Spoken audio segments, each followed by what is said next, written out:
We're at Hamvention 2024, and we are here at the Alpha Antenna booth, and we're going to be talking to Steve, and he's going to show us what he's brought and some of the new items he's been working on. Hey, it's my old friend Craig from like forever ago, and we are at the Hamvention. Right down here, click that like and subscribe. This is a great channel, a lot of history back there. You can go back and watch good information. We did come up with a much larger knob.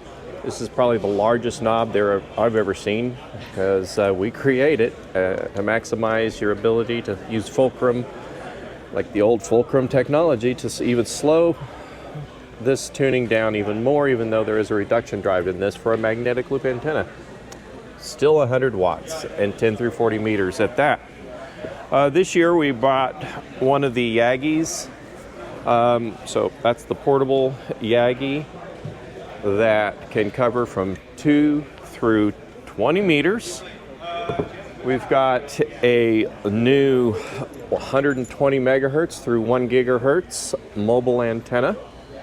So we made a broadband mobile antenna. A lot of people use broadband in-fed for HF, so we did it for the VHF and up bands. We've got a special thing for the ADA compliant systems, and that is the SWR sounder. We might as well have put wings on it, because this is one of the only two that we have left. This will go beep when your mag loop is tuned, and the instructions are on the back.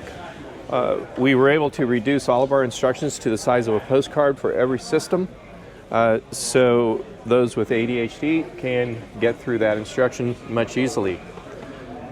The HOA Buster, definitely one of the most popular systems. Spike in the ground, clip to the gutter, and you've got 10 through 80 meters without a tuner. Craig was mentioning that he had seen his color. We do offer them in 6 colors. A lot of options. We have off-center fed vertical dipoles, so it's a balanced system. And then, of course, the full legal limit hex antenna. So, Craig, I'm glad you made it over early this morning. Oh, yeah. We had probably 6 more individuals here standing in line before we even opened, waiting to talk to us. And later this day, as always at the Hamvention, it's going to get very busy. I see you still have the Easy Military. Has there been any changes to that? Yes, this particular system now actually is been redesigned to be an off-center fed vertical dipole, where you have one half the antenna over here, and then you have the other half of the antenna over here. This system is now completely tuner-free due to a redesigned inductor. That balun sits in the center of the off-center fed dipole, as it should, and that's what enables SWRs that you don't need a tuner for when deployed. We're very famous for these heavy-duty tripods that have a 3/8 24 connection point up here, which is the amateur radio standard. So no matter what antenna system you have, as long as that antenna manufacturer has adhered to amateur radio standards, you'll be able to install it here. I know there's some that do not, and they want you to buy their special mounts, and so they proprietize those mounting threads. We're not one of those. Obviously, we are a universal player in the world of amateur radio, and this can also be an in-fed half-wave antenna if a 60-foot element is placed on the match, and the match can also be used for a mobile HF with a 5-foot whip.